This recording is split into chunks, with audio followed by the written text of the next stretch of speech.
늦기 전에 은혜의 복음을 전해서 그 사람들이 선택할 수 있는 기회를 줘야 하는 겁니다. 특히 내 사랑하는 사람들에게. 들었는데도 거부하면 여러분 할 일은 다 한 거예요. 최소한 들을 수 있도록 그렇게 기회를 달라고 주님 앞에 얘기하고 복음을 전해야 하는 겁니다. 이것이 셋째 하늘의 향기라고 하는 겁니다. 그래서 그 병원에 있는 수많은 사람 중에 주님께서 맡으신 향기가 뭐겠어요? 그렇게 은혜의 복음이 예수님의 피의 능력이 전해져서 저희는 그걸 믿었어요. 그리고 구원받으면 그게 향기로운 제물로 주님 앞에 올라가는 것입니다. 여러분들도 이렇게 구령의 도구로 쓰임 받도록 기도하시고 기회가 되면 복음을 전하고 그렇게 했으면 좋겠습니다. 그래서 예수님 죽으신 거예요. 오늘 우리 공부하겠지만 이 일을 위해서 죽으신 것입니다. 요한복음 19장 31절부터 볼게요. 31절 32절 그러므로 그날이 예비일인 까닭에 유대인들이 그 시체들을 안식일에 십자가 위에 남겨놓지 않으려고 이는 그 안식일은 큰 날임이라 했어요. 빌라도에게 요청하기를 그들의 다리를 꺾어서 치우게 해 주소서라고 하더라.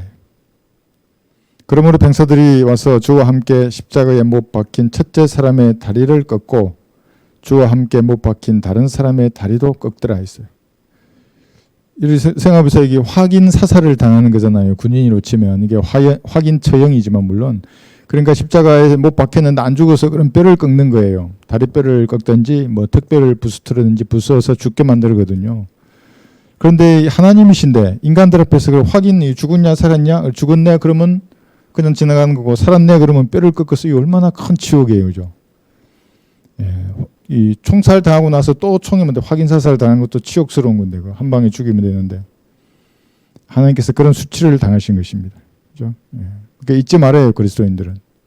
물론 이 그 주님의 죽으심을 매주 미사처럼 반복해서 제사드리라는 그런 의미는 아니에요. 마음 속에 주님의 죽으심으로 내가 구원을 받았구나. 주님이 당하신 그 고통을 잊지 않고 기억해야 하는 겁니다. 그래서 우리가 주의 만찬할 때도 그걸 기억하는 것이거든요. 근데 이걸 또 잘못 오해해가지고 실제 육체에다가 그런 고통을 가하는 것은 주님의 성전을 더럽히는 행위들이죠. 그 로마 가톨릭 교도 보면 막 실제 채찍으로 몸을 때리고 막 못을 실제 박어 여기에.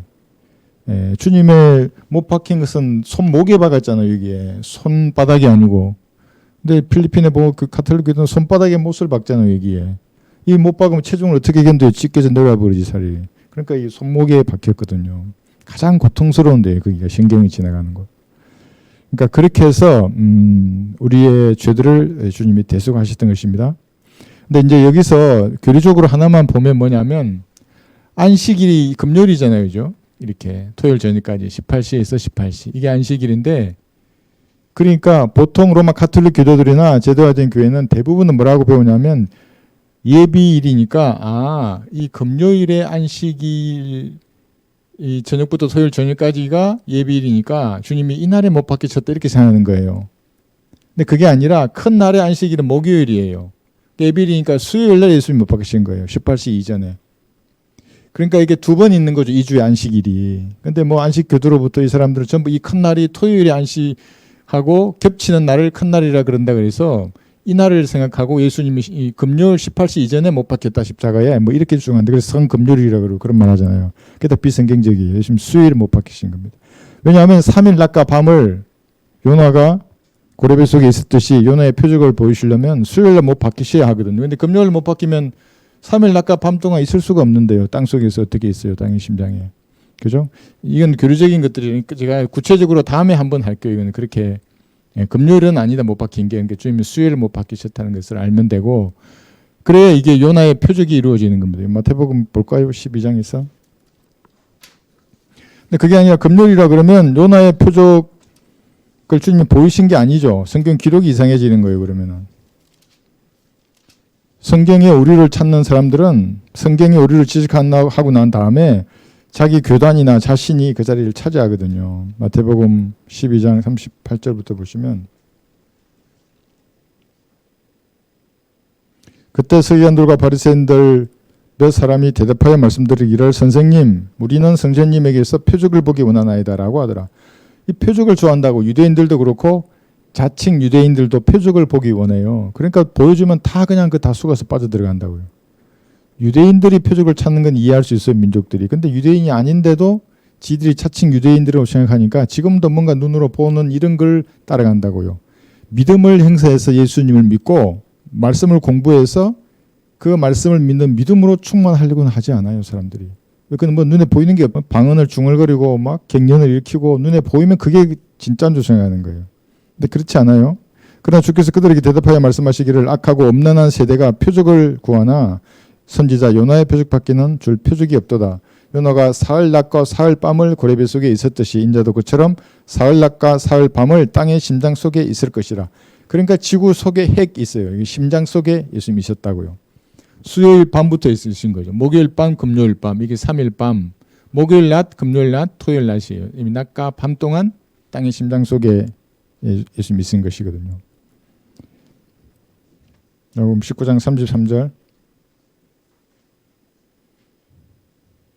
그래서 이렇게 확인을 한 거예요. 여기 이제 33절 보시면 그러나 그들이 예수께 이르러서는 그가 이미 죽은 것을 보고 주의 다리는 꺾지 아니하였으나 그랬어요. 그러니까 빌라도하고 백부장이 확인한 거예요, 죽음을. 빌라도는 확인하고 싶었겠죠. 유대인이 왕이라 그러는데 자기 아내도 꿈에 이상한 거 봤다 그러고 그러니까 그렇게 빨리 죽어 사람 진짜 죽었어 하고 확인한 거예요. 백부장도 직업적인 로마의 중대장이잖아요. 지금 군대로 따지면. 그러니까 웬만큼 깐깐한 사람들이 아니죠, 전부 다. 죽음을 확실히 확인한 거예요. 그래서 이미 죽은 것을 보고 뼈를 꺾지 않았어요. 그러니까 예수님이 죽으셨잖아요. 그랬죠? 이미 죽은 것을 봤어요. 언제 죽었냐 하면 숨을 거두신 것이 30절이에요. 한 30절을 보세요. 19장 30절 보시면 그때 예수께서 그 식조를 받으시고 말씀하시기를 다 이루었다고 하시더니 고개를 떨구시고 숨을 거두시더라요. 자, 이렇게 예수님 죽으셨잖아요. 예수님 죽으시기 전에 유언을 하셨죠, 그죠? 이 살과 피에 대해서 새 언약의 피라고 유언을 하신 거예요. 그럼 그 새 언약의 피가 언제 효력을 발휘하느냐? 그럼 언제부터 새 언약이 시작되느냐 했을 때 예수님이 숨을 거두시는 이때 30절부터예요. 히브리서 9장 17절을 보시면 9장 15절부터 보세요. 여기에 아시면 이상한 이단 교리를 다 바로잡을 수 있어요. 언제부터 새 언약이 시작이 되느냐? 히브리서 9장 17절.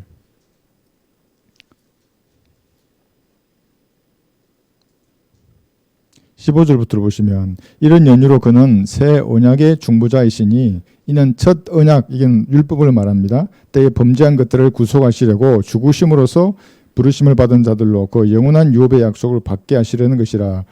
유언이 있는 곳에는 유언한 자의 죽음도 필연코 따라와야 하리니 유언은 사람이 죽은 후에야 효력이 있으며 유언한 자가 살아있는 동안에는 전혀 효력이 없느니라. 자, 그러면 이 새 언약 있잖아요. 뉴 테스터먼트라고 써놨어요. 예수님의 피이죠. 예수님의 죽음으로 이 새 언약이 효력을 발휘하게 된 겁니다. 그럼 예수님이 죽으시기 전에는 십자가에 달리시기 전에는 새 언약이 효력을 발휘했어요? 하지 않았어요? 하지 않았다고요. 그때는 여전히 옛 언약 아래 있는 거예요. 율법 아래 있는 겁니다. 그러니까 이제 보세요. 구원파들이 요한복음 8장 11절의 여인을 이 시대의 구원 교류와 연관한다고요. 가나마다 현장에서 붙잡힌 여인을. 한번 보세요. 요한복음 8장 11절에서. 그럼 이 여인이 붙잡혔을 당시에는 구약 아래 있는 거예요? 이 여인이 신약 아래 있는 거예요? 구약 아래 있는 거죠. 왜냐하면 피 흘리지 않았잖아요. 요한복음 8장에서는. 19장에 와야 예수님 죽으시는데. 이 차이를 모르면 나눌 수가 없어요. 나누는 우리를 그들이 이단이라 그러는 거예요. 사실은 지들이 이단이에요. 전부 다. 요한복음 8장 11절. 그 여인이 말씀드리기를 주여 아무도 정죄하지 않았나이다 라고 하시더라.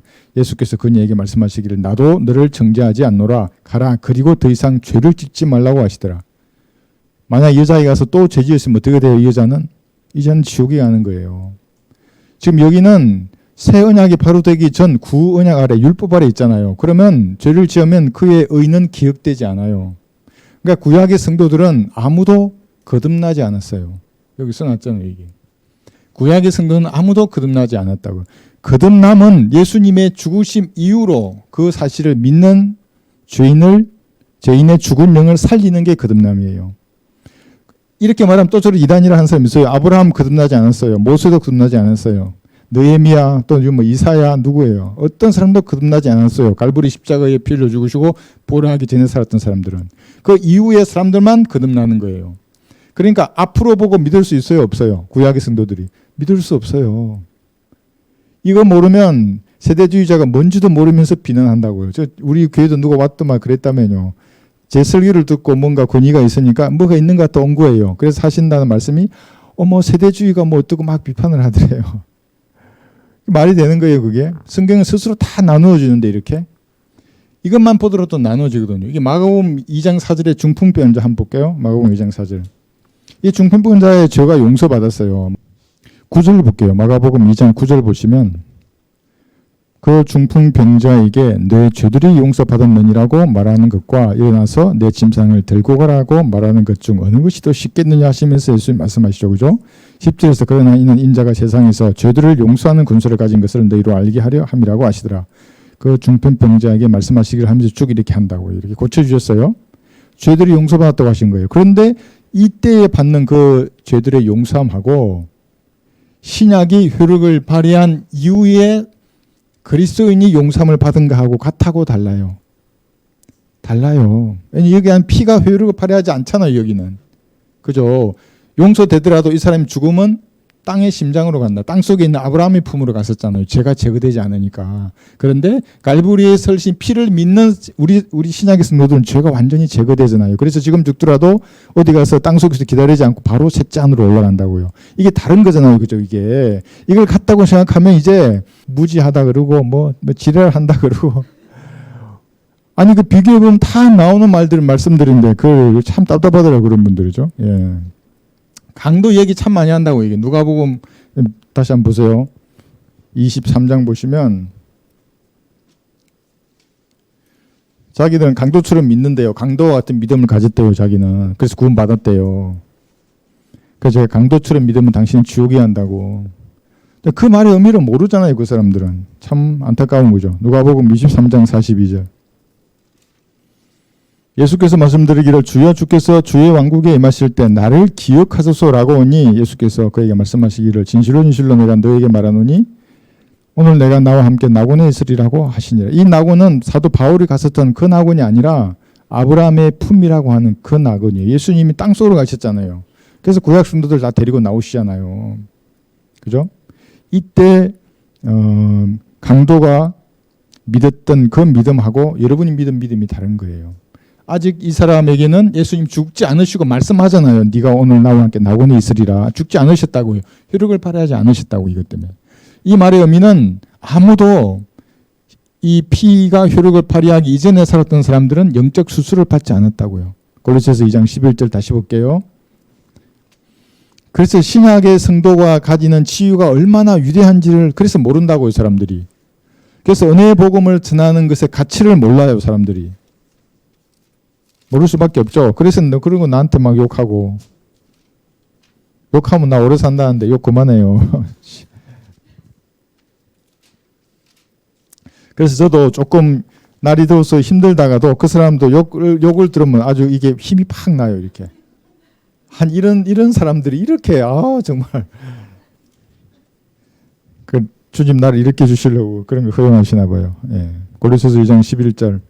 또한 너희가 그의 안에서 손으로 하지 아니한 할례를 받았으니 이 받은 거죠. 그죠? 구원받을 때 곧 그리스도의 할례로 육신의 죄들의 몸을 벗어버린 것이라. 무엇이 벗었어요? 혼이 육신하고 이렇게 떨어졌다고 분리되었어요. 이게 손으로 하지 아니한 할례라 그래요. 영적인 수술. 이건 언제 일어나는 거예요? 예수님의 피가 효력을 발휘한 때부터 효력을 발휘하는 겁니다. 그러니까 거듭남을 말하는 요한복음 3장에서 뭘 얘기해요? 그 결론이 요한복음 3장 보세요. 요한복음 3장에서 거듭남을 말할 때 그 결론이 갈보리 십자가라고요. 요한복음 3장 여기 14절부터 보시면 니고데모가 왔잖아요. 그죠? 예, 니고데모가 왔어요. 거듭남에 대해서 예수님 쭉 말씀하세요. 이제 나중에 다시 볼 거니까 좀 넘어가고 14절 보시면 모세가 강야에서 뱀을 들어올린 것 같이 인자도 그렇게 들려올려져야만 하리니 이는 그를 믿는 사람은 누구든지 멸망하지 않고 영생을 얻게 하려 함이니라. 이렇게 해서 구원을 받는 겁니다.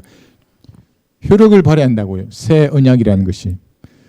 그러니까 예수님의 죽으시고 부활하셔서 내 죄를 용서해 주셨구나. 그 사실을 믿는 순간에 그 개인하고 하나님하고는 이 언약이 체결된 겁니다. 예수님의 피로 그게 보증된다고요. 그 보증으로 뭘 주냐면 성령님이 보증인이에요. 보증하시는 거예요, 그것이. 예수님의 피로 도장에 쾅 찍혔다고요, 그게. 이거는 해체되지 않는다고, 이 계약은, 이 언약은. 그러니까 자기가 이제 영적 수술을 받아버렸어요. 분리됐잖아요, 몸이. 그러면은 지옥에 가고 싶어도 갈 수 없어요. 몸하고 혼이 버려져 버렸는데. 그래서 몸이 무슨 뭐 주사를 맞으면 뭐 또 누군 또 지옥에 간다 그러고 이미 끊어졌는데 뭔 지옥에 가요. 몸은 상하거나 다칠 수 있어요, 그렇게. 죄를 계속 지으면 율법이 몸에 역사할 수도 있다고요. 몸이 병들거나 약하거나 빨리 갈 수 있지만 혼은 자유하다고 이게. 이걸 알고 죄 짓고 마음대로 할렐루야 이러면서 죄 짓는 사람이 있더라고요. 그러면 그게 뭐예요? 배은망덕한 사람이지. 그런 이렇게 큰 은혜를 받았는데 이 자유함으로 육신을 위한 기회를 쓰는 거 어쩌자는 거예요. 하나님의 종들로서 섬기라 그러잖아요, 성경. 이게 당연한 것이고. 자, 이렇게 말씀을 제가 나눠서 이게 뭐냐면 이렇게 말씀드린 이것이 교리라는 거예요, 교리. 오늘 아침에 저한테 무지하다고 댓글 남긴 사람한테 내가 짧게 썼거든요. 하나님의 말씀은 교리로 제일 먼저 주어지고 그 다음에 쭉 교훈까지 이렇게 나가잖아요. 근데 그 사람 뭐냐면 어떻게 이렇게 무지하세요? 하나님은 뭐 인류의 구원의 역사고 뭐 이런 말 하더라고요. 물론 역사가 맞아요. 우주와 인류의 역사가 다 거기에 있어요. 그렇게 댓글한 사람의 역사도 거기에 있어요. 미래의 역사. 불무시잖아요. 그런데 그걸 세분화시키면 교리예요. 첫 번째 주어진 목적이. 그러니까 성경은 교리서라고 이게. 옳고 그름을 나누는 교리서예요. 지금 이렇게 나누어진다는 건 여러분 아셨잖아요. 그죠? 이게. 근데 이걸 나누지 못하면 바보가 된다고요. 간이 덜 된 사람이에요. 그 사람도. 몰라요. 그냥 하나님을 부르지만 모른다고요. 하나님이. 어떻게 해서 구원받는지도 몰라요. 이게. 그러면 구약에 구원받는 방법대로 구원받으려고 한다고요. 이미 여기서 효력을 발휘됐는데도 불구하고. 1%의 행위도 섞이지 않는다고 이 피에. 피에 섞으면 섞을수록 그 사람은 나는 지옥의 자식이다. 나는 지옥의 자식이다. 이 말이에요. 모르니까 마태복음 7장이나 24장을 들먹인다고 그 사람들이. 또 사도행전 가고 히브리서 계시록을 또 다가가려고 한다고요. 그래서 한번 찾아볼까요? 디모데후서 3장 16절 보세요. 교리예요. 하나님이 왜 성경을 여러분 손에 들려주시고 이렇게 보존하셨는가? 교리예요. 옳고 그름을 나누는 기준을 주신 것입니다. 모든 성경은 하나님의 영감으로 주어진 것으로 교리와 책망과 바로잡음과 의로 훈육하기에 유익하니 그랬어요. 이는 하나님의 사람이 온전하게 되며 모든 선한 일에 철저히 구비되게 하려 함이니라 했죠. 이 모든 성경이 뭐 개역 성경도 기고 변기되고 삭제된 성경도 기고 그 말이 아니에요. 창세기부터 계시록까지 모든 성경을 말하는 거예요. 좀 더 구체적으로 말하면 표준 원문 계열의 성경들, 한글 킹제임스 성경이에요. 우리 한글로 보존된 성경 중에는. 그것은 첫 번째가 교리예요. 그리고 책망하고 바로잡고 훈육하는데 유익한 거예요, 성경이. 근데 교리가 없이 책망부터 시작해요. 책망을 할 수 있어요. 근데 이 교리가 없으면 구원을 못 받는데요. 이걸 모르면. 구약과 그다음에 대화란과 천연왕국 때의 구원 교리를 이 시대에 딱 제시한다고요. 그럼 뭐예요? 책망하면 뭐 하는 거예요, 그게. 지옥에 갈 사람인데 책망 받으면 뭐 하고 바로 잡히면 뭐 하고 똑바로 살면 뭐예요? 죽으면 지옥에 가는 것인데. 그러니까 교리라고 이게. 어떤 성경 얘기를 교리를 교훈으로 또 바꿔놨어요. 독트린을 티칭으로 바꿔놨어요, 아주. 자, 그죠? 예. 온전하게 되고 선한 일에 구비되게 하는 거예요. 그래서 사도행전 2장 42절에 보시면 사도들이 가르친 교리와 교제, 빵을 떼는 것과 기도하는 데 전념하더라. 제일 앞에 있는 것이 교리예요. 그러니까 만약에 이런 교리가 같지 않은데 교제할 수 없다고요. 그렇지 않아요? 교리가 다른데 어떻게 교제하는 거예요? 그래서 올바로 나누어 공부한 진리의 지식 위에 선 사람하고 성도들이 교제하는 겁니다. 여기도 교제라 그랬고 사도 바울도 디모데후서 3장 10절을 보시면 나의 교리라 그랬어요. 디모데후서 3장 10절. 그러나 너는 나의 교리와 생활 방식과 목적과 믿음과 오래 참음과 사랑과 인내와 박해와 고난 곧 안티옥과 이코니온과 루스트라에서 내게 일어났던 일들을 온전히 알았거니와 내가 어떤 박해를 당했을지라도 주께서는 이 모든 것 가운데서 나를 구해내신다니라. 나의 교리라는 겁니다. 교리가 이만큼 중요한 겁니다. 교리가 잘못되면 그것은 함께 손잡고 지옥으로 가는 거예요. 물론 지옥으로 가는 중간에 같이 모여서 찬양하고 기도하고 뭐 나누고 오만 짓을 다 할 수 있어요. 그러나 그러다가 바른 교리로 내가 구원받지 못하면 지옥에 가는 겁니다. 그게 얼마나 무서운 마귀의 흉계예요, 이게. 그런데 나보고 무지하다고요? 그래서 나가 무지하다고 말하는 성경 구조 하나만 대보라 그랬어요. 성경은 교리서이고 내가 교훈을 위해 주어졌다 그랬는데 틀리면 틀린 말씀을 대보라고. 막 열심히 찾고 있는지 모르겠어요. 로마서 15장 4절에 보시면 그러니까 어려우면 자기 섬기는 목사한테 물어보라 그랬어요. 내가 뭐가 잘못됐는지 말씀으로 바로잡으라고. 그럼 내가 사과하죠. 내가 잘못됐으면. 로마서 15장 4절.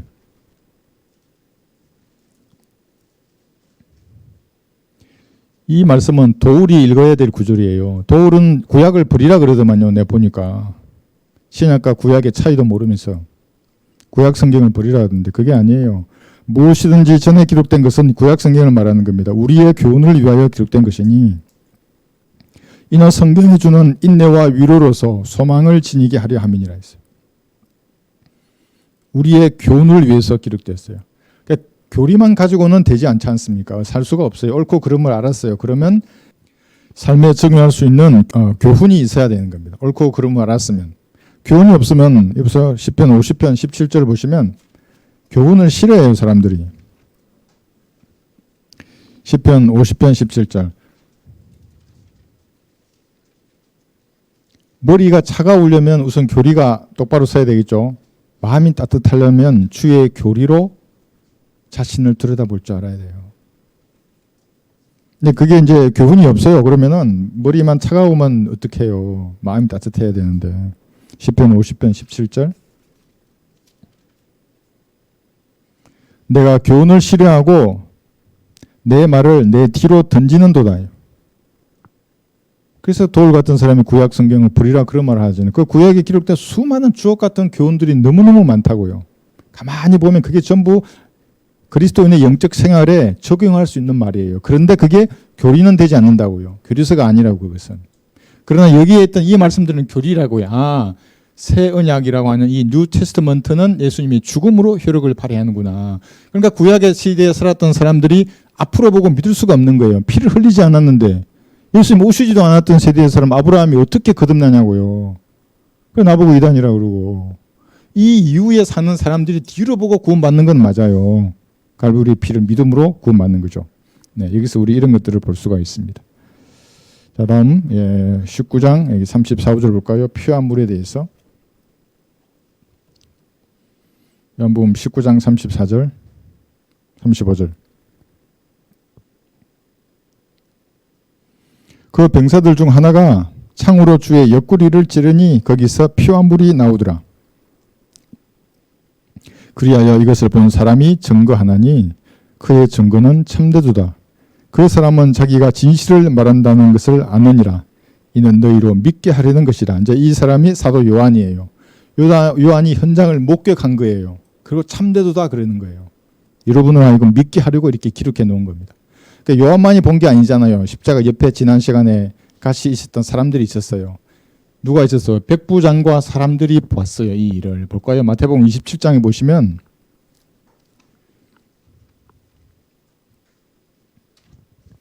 마태복음 27장 50절 보시면 50절 예수께서 다시 큰 음성으로 소리 지르신 후 숨을 거두시더라. 그런데 보라 성전의 휘장이 위에서 아래로 둘러 찢어지고 땅이 흔들리며 바위들이 갈라지고 무덤들이 열리며 잠들었던 많은 성도들의 몸이 일어났으며 주께서 부활하신 후 무덤에서 나와 거룩한 도성으로 들어가 많은 사람들에게 나타나더라 했어요. 백부장과 그와 함께 예수를 지키고 있던 사람들은 지진과 그 일어난 일들을 보고 크게 두려워하며 말하기를 참으로 이 사람은 하나님의 아들이었도다라고 하더라 그랬죠. 그죠? 이걸 보고 내가 박진영 씨 그 강의를 들었는데 그 부활은 예수님만 했다는 거예요. 죽은 사람이 살아난 이것은 부활이 아니라는 거예요. 그러면서 부활은 새로운 몸을 입어야 그게 부활이라는 거예요. 근데 이 사람은 뭔가 잘못 착각하고 있어요, 지금. 그러니까 벌써 지금 이 구약 성도들이 부활했잖아요. 부활했는데 예루살렘 성으로 들어가서 사람들에게 다 보였어요. 이게 부활이라는 거예요. 죽은 자가 살아난 거잖아요. 이게 부활이에요. 새로운 몸을 입은 것만 부활이라고 말하지 않고, 그러니까 그 아주 엉터리 신학이에요. 그게 그 사람 말하는 것이. 근데 여기서 우리가 이렇게 피와 물이라 그랬잖아요. 피와 물. 예수님은 두 가지 본성을 가졌다 그랬는데, 우선 물을 보면 이 물은 사람의 첫 번째 출생을 말하는 거예요. 그러니까 모든 사람이 어머니의 모태에서, 양수에서 물에 있다가 나오잖아요. 그래서 물에서 태어난 거. 이게 첫 번째 출생을 말하는 겁니다. 이것이 요한복음 3장 5, 6절에 나와 있는 이거 한번 보세요. 이거 가지고 또 얼마나 많은 사람들이 주의하는지 몰라요. 물이 뭐냐고. 물은 사람으로 태어난 걸 말하는 거예요. 어머니 모태에서, 양수 안에서 태어났잖아요. 물로 출생한 거예요. 그래서 요한복음 3장 5절에 물과 성령으로 할 때 그 물은 육체적인 출생을 말하는 겁니다. 요한복음 3장 5절.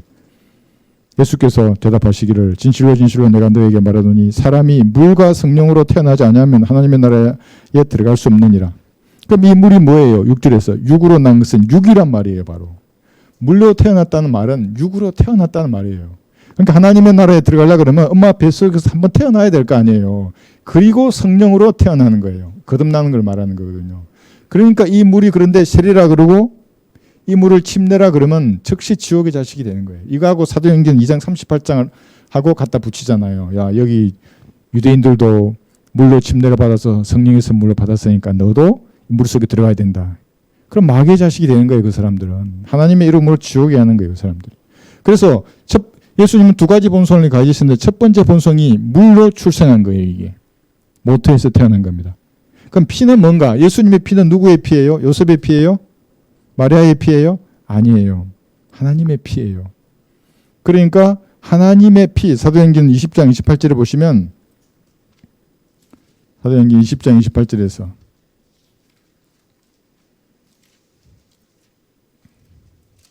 이거 가지고 싸우는 목사들도 내가 봤어요. 뭐 동정녀 탄생이 맞느니 즉시 마귀의 자식이 된다고 그러면 그걸 의심하는 순간에 그 모든 걸 다 무너진다고요. 예수님을 사생아로 말하는 사탄의 종들하고 뭐가 차이 나요, 그게? 사도행전 20장 28절 보시면 그러므로 너희 자신을 조심하고 모든 양떼에게도 그리하라. 이들을 위하여 성령께서는 너희를 감독자들로 세우셨으니 하나님께서 자신의 피로 사신 하나님의 교회를 돌보게 하시느니라. 그 누가 성령으로 잉태되었다 말하잖아요. 그 피는 하나님의 피예요. 요셉이나 마리아의 피가 아니라.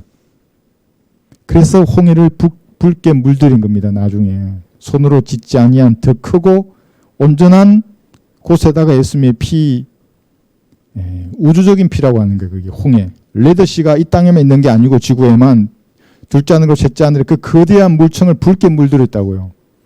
리비아단도 아주 의아하게 생각했을 거예요. 그 피가 그래서 하나님의 피입니다. 그래서 예수님의 두 가지 본성을 말하는 겁니다. 요한일서 5장 6, 8절에서도 근데 어떤 교단이죠. 여호와의 증인들은 예수님을 천사장 미카엘과 같은 수준으로 보잖아요. 사람인 것이 아는데 그 사람이 동시에 엘로힘이신 하나님이 육신으로 나타나신 그분이라는 것은 몰라요. 그들이. 요한일서 5장 6절 이분은 물과 피로 오신 분 곧 예수 그리스도시라. 물로만이 아니라 물과 피로니라. 증거하시는 이는 성령이시니 성령은 진리이기 때문이라. 이는 하늘에서 증거하신 이가 세 분이시니 아버지와 말씀과 성령이시요 이 세 분은 하나이심이라. 인간의 지성은 이걸 어떻게 이해하겠어요? 세 분인데 하나예요. 세 위격을 가지신 한 분 하나님이에요. 엘로힘 복수 명사인데 영어로 번역할 때는 단수로 갓이라 하잖아요. 한글로도 단수예요. 하나님. 이걸 어떻게 알겠어요? 구원받지 않은 사람들이. 이거 성경에 못 쓰면 계속 찾아낸다고요. 그들이. 눈에 보이는 유일하신 분이에요. 예수님은. 이렇게도 이해가 안 가겠어요? 성자 하나님이신 예수님만 보여요. 성부 하나님도 안 보이고 성령 하나님도 보이지 않잖아요. 영혼이 안 보인다고요. 그분은. 성령님은 느낌만 뿐이지. 그런데 예수 눈에 보이는 그분이 그러니까 하나님이라고요. 한 분이에요. 한 분. 자, 그래서 우리가 두 가지 본성을 알고 여기서 경건의 신비 디모데전서 3장 16절을 보시면 저는 처음 이 성경을 알고 여기서 무릎 꿇었어요. 디모데전서 3장 16절. 뭐냐면 너무나 쉬웠어요. 아, 하나님께서는 육신으로 나타나셨구나. 이분 예수님이시구나. 왜 이 어린아이 같은 믿음이 없는 거예요? 단순한 믿음이에요. 경건의 신비는 이게 신비예요. 논쟁의 여지 없이 위대하도다. 하나님께서는 God이에요. God. He가 아니고 He로 되어 있는 영어 성경이 전부 쓰레기라는 거예요. 그게. 하나님께서는 육신으로 나타나셨고 또 육신 안에만 나타났다. 그래도 이게 이상한 마귀적인 책이라고 이게. 다 이상하게 번역했잖아요. 육신 안에만 나타났다고. 그럼 피부는 아니란 말이에요. 하나님이. 그죠? 예, 육신으로 나타나셨고 성령으로 오르게 되셨으며 천사들에게 보이셨고 이방인들에게 전파되셨으며 세상에서 믿음 받으셨고 영광 가운데에서 들려올려 가셨습니다. 하나님이 나타나신 겁니다. 그런데 디모데전서 2장 5절에 보시면 디모데전서 2장 5절에서 이거 안 보세요. 하나님은 한 분이시요. 예, 한 분이에요. 세 분이 아니에요. 한 분이시요. 하나님과 사람 사이의 중보자도 한 분이시니 곧 사람이신 그리스도 예수시라. 중보자가 왜 마리아가 될 수 없냐 하면 사람이라 그랬잖아요. 맨이에요. 여자가 아니라고요. 퍼슨이 아니에요. 여자도 될 수 있는 것도 아니고 할머니는 더더욱 아니에요. 할아버지도 아니에요. 그 90 넘었다며요. 그 이만희 씨. 아니에요. 맨이에요. 33살이라고요. 영원한 33살. 예수님이세요. 그러니까 여러분 무슨 자기가 하나님이라 그러면 몇 살이냐 물어봐요. 34살인데 아웃이에요. 34살만 돼도 아웃이라고. 영원히 33살이고 예수님. 그건 남자이고 유대인이어야 한다고요. 그래? 예. 두 가지 본성을 가지고 있습니다. 완전한 하나님이시고 완전한 사람이셨어요. 그러니까 여러분하고 똑같아요. 사람의 기질이나 성정이나 감정이나 아픔을 느끼는 것이나. 그래서 이 고통을 여러분 생각해 볼 수는 있어요. 어떤 고통이 있었겠습니까? 똑같은 사람이신데. 좀 이따 한번 보겠습니다. 자, 사도 요한이죠. 요한복음 19장 27절을 보시면 요한은 지금 백부장과 사람들은 이걸 다 본 거예요. 요한도 봤을 거예요. 사도 요한도. 백부장과 사람들은 막 지진이 나고 무덤들이 열리고 막 구약의 성도들이 일어났다니까 누가 일어났겠어요? 엘리야도 나왔을 거예요. 무섭게 폼을 잡고 예루살렘 노선을 딱 간 거예요. 그러니까 랍비들이 깜짝 놀라지 이제 그 사두개인들 바리새인들 보고 완전 구약의 선지자들이 나타난 거예요. 그들 앞에 다 봤어요. 그게 19장 27절 보시면 또 제자에게 말씀하시기를 내 어머니를 보라고 하시더라. 그 시로부터 그 제자가 그 예언을 자기 집으로 모시더라. 그러니까 사도 요한이 마리아를 데리고 자기 집으로 모시고 와서 예수님의 임종을 지켜봤을 거예요. 사도 요한은. 마리아는 아니에요. 분명히 사람이었어요. 예, 중보자가 될 수 없는 겁니다.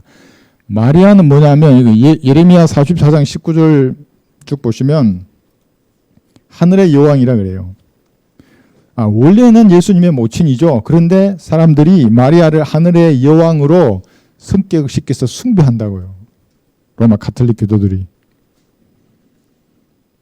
예레미야 44장 보세요. 그러니까 이것이 로마 가톨릭만 있는 게 아니라 다른 어느 나라를 가더라도 동정녀, 처녀, 여자를 숭배하는 사상이 다 있다고요. 거기에. 이름만 다를 뿐이에요. 예레미야 44장 19절. 하늘의 여왕이라는 책도 있잖아요. 19절을 보시면 또 우리가 하늘의 여왕에게 분향하고 그 여왕에게 술제물을 부었을 때 우리가 우리의 남자 없이 그녀의 교회 가자를 만들어 경배하고 술제물을 부었더냐? 여자를 경배하고 제물을 바치는 거예요. 이것이 고대부터 있었다고요. 갑자기 등장한 게 아니에요. 이제 그런 것들을 총망라해서 현재의 로마 가톨릭이 된 겁니다. 하나님하고 무관한 거예요. 그래서 사도 요한은 이것들을 전부 목격을 하고 참되도도 하죠. 믿게 하려 함이라는 거예요. 예수님께서 육신으로 나타나신 하나님이라는 겁니다.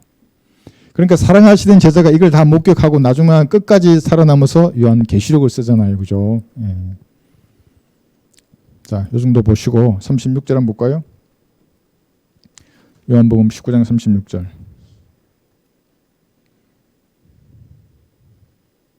이런 일들이 일어난 까닭은 주의 뼈가 하나도 꺾이지 아니하리라는 성경을 이루려 함이라. 이 성경은 출애굽기 12장 46절에 보시면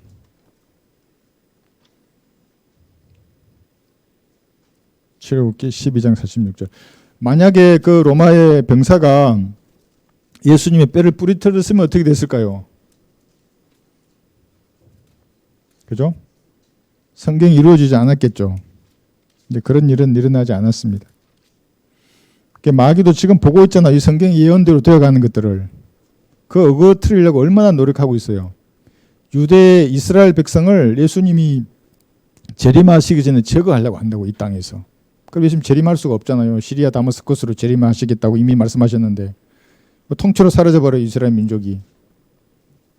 대올란 때 그렇게 이제 시도를 하겠지만, 출애굽기 12장 46절을 보시면, 한 집 안에서만 먹을지니 너는 그 고기를 그 집 밖으로 가지고 나가지 말고 뼈도 꺾지 말지니라. 이 유월절 어린 양으로 예표되신 예수님을 지금 말하는 거예요. 뼈도 꺾지 말지니라요. 민수기도 마찬가지고 10편 34편도 보세요. 10편 34편 20절에서도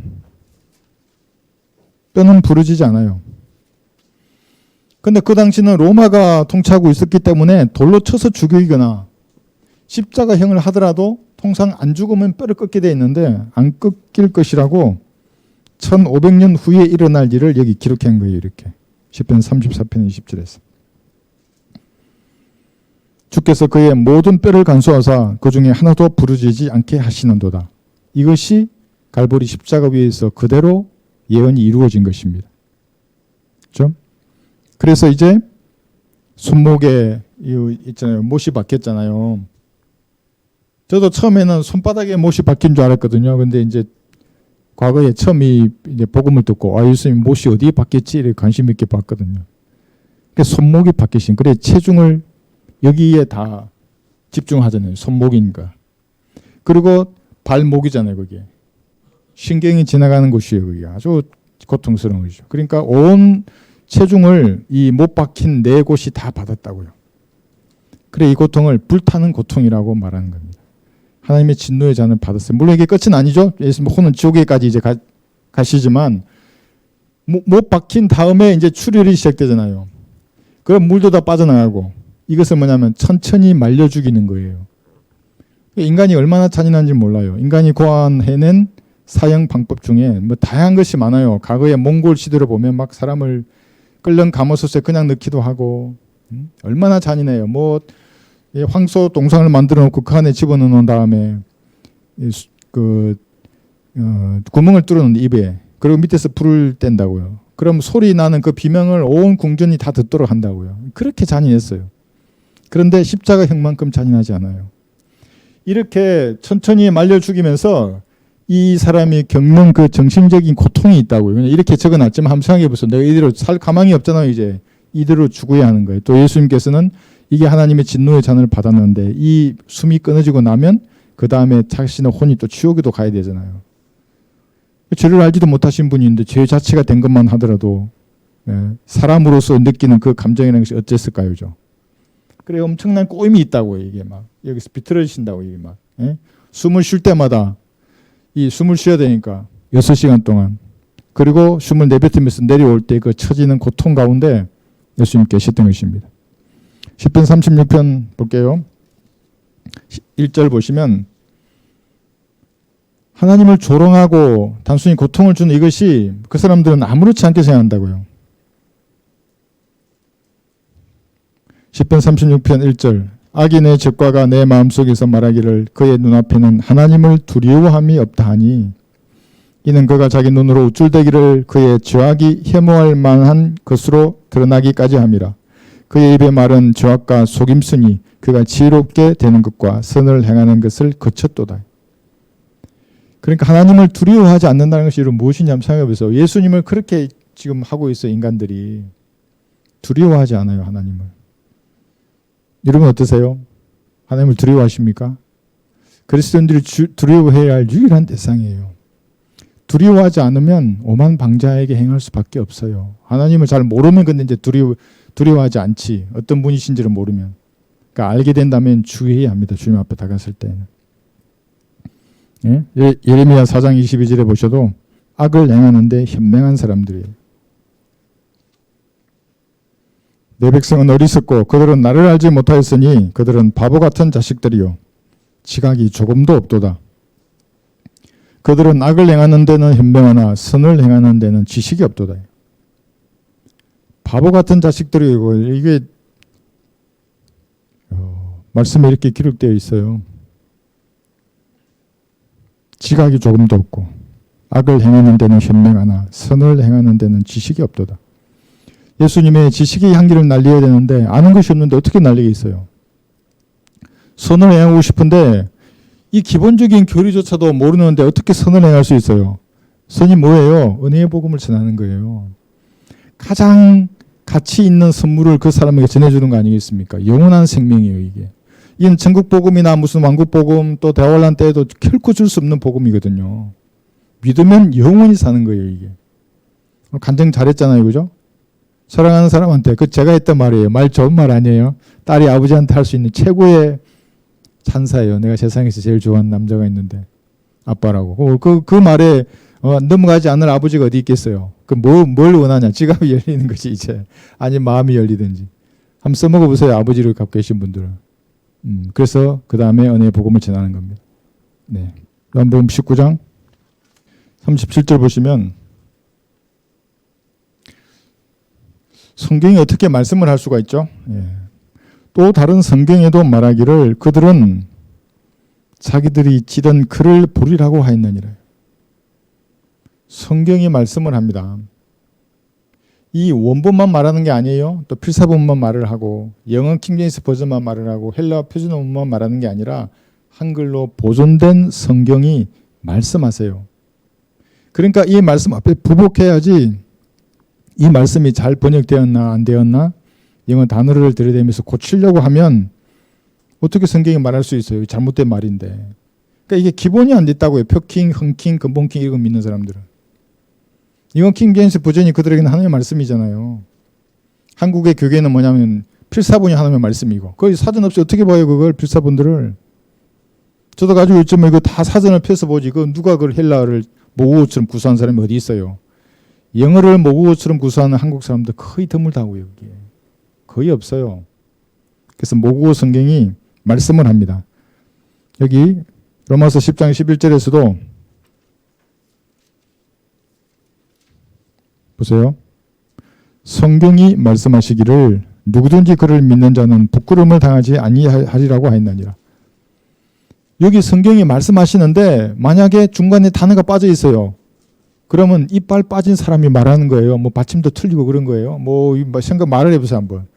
하나님 말씀하시는데 이빨이 빠져가지고 말씀하시는 거예요. 그래서 제가 무슨 말씀이신지 받침이 빠지셨는데요. 뭐 이러는 거예요. 그러니까 완벽해야 된다고 말씀하니까 없으면 일단 없으면 안 돼요. 있으면 안 된다고요. 단어가 보존이 돼야지 이것이. 말씀하실 뿐만 아니라 미리 보시기도 해요. 갈라디아서 3장 8절 보시면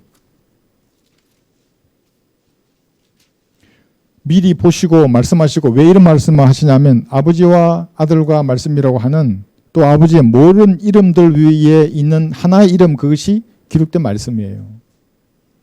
갈라디아서 3장 8절 성경은 하나님께서 이방인들을 믿음으로 말미암아 어렵게 하실 것을 미리 보고 먼저 아브라함에게 복음을 전파하기를 내 안에서 모든 민족을 복을 받으리라고 했느니라. 그러니까 지금 하나님이 아브라함에게 하신 말씀인데 성경이 말했다고 여기 기록되어 있지 않습니까? 그래서 제가 신천지 강사에게 처음 만나서 했던 말이 당신의 성경을 보자고 했던 거예요. 스크립처요. 기록되어 있는 출력된 문서. 그러니까 어플을 꺼내잖아요. 그 사람이. 다른 사람도 마찬가지예요. 개혁 성경이라도 최종 권위로 믿으면 펴서 비교해 보면 돼요. 그건 아니지 않냐고 이게 이렇게. 근데 이 사람에게는 성경이 없기 때문에 이만희의 말을 믿게 돼 있어요. 신천지의 교리를 믿게 되어 있고. 그 시간 낭비 그 사람들 그죠? 히브리서 4장 12, 13절을 보시면 더 무서워요. 하나님의 말씀이 가지는 그 위치라는 것이. 히브리서 4장 12, 13절. 12절 빼고 12절은 여러분 다 봤을 테니까 13절 한번 볼게요. 하나님의 말씀이 기록된 말씀을 말하는 거. 예수 13절. 그 어떤 피조물도 그분 앞에 나타나지 않는 것이 하나도 없나니 이 그분이 누구예요? 12절에서 말씀하신 하나님의 말씀이에요.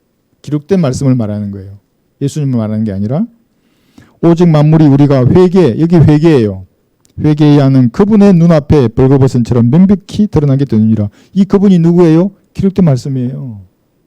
그러니까 이 구원받지 않은 사람들 이 말을 이해를 못하는 거. 예수님이지 이게 어떻게 그러냐고. 가만히 봐요. 12절하고 하나님의 말씀은 12절에서 살아있고 능력이 있어 하면서 쭉 말씀하신다고요. 그 다음에 마음의 생각들과 의도들을 판별하느니라.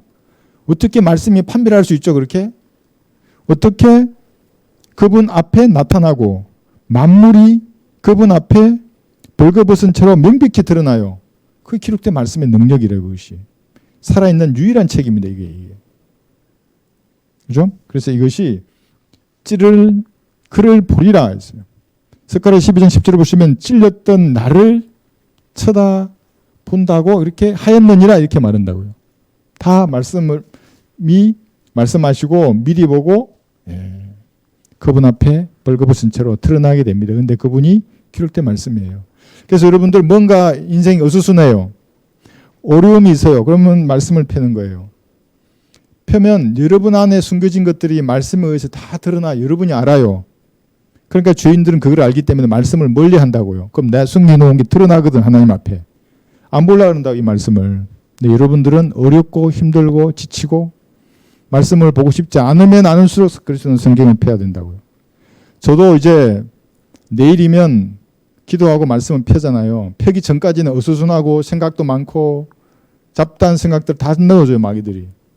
육신적인 생각도 떠오르고 막 복잡해요. 그런데 여기 와서 기도하고 성경을 천천히 보고 공부하는 깊이가 깊음을 기술수록 모든 생각이 다다닥 와요. 이게 퍼즐 아시잖아요. 이거 육각형 퍼즐처럼 맞춰진다고요. 딱 바로 서요. 이게. 근데 그렇지 않으면 허물어져진다 갈수록. 그래서 말씀을 봐야 하는 겁니다. 말씀하십니다. 성경은. 스가랴 12장 10절 한번 볼까요? 성경을 천천히 읽으십시오. 그리고 관련 구절 따라가라고 하는 데를 따라가세요.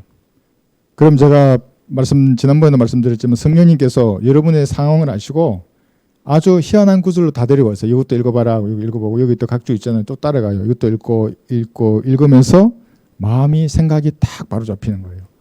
엉켰던 실타래가 풀리게 돼 있어요. 안 해보신 분들은 한번 해보세요. 그러면 인생의 여러 가지 문제들이 다 해결돼요. 거기서. 근데 그렇게 하지 않으면 누가 그거 풀어주겠어요. 생각이 실타래가 얽혀 있는데. 9절부터 쭉 보시면 그날에 오면 내가 예루살렘을 치러오는 모든 민족들을 멸하고자 하리라. 이제 아시죠? 여러분들 이 정도면 어떤 지금 상황을 말씀하시는지. 여기 1절부터 보시면 이제 아마게돈 전쟁을 쭉 얘기하는 겁니다. 재림이죠. 그죠? 또 내가 다윗의 집과 예루살렘의 거민을 위해 은혜와 간구의 영을 부어주리라.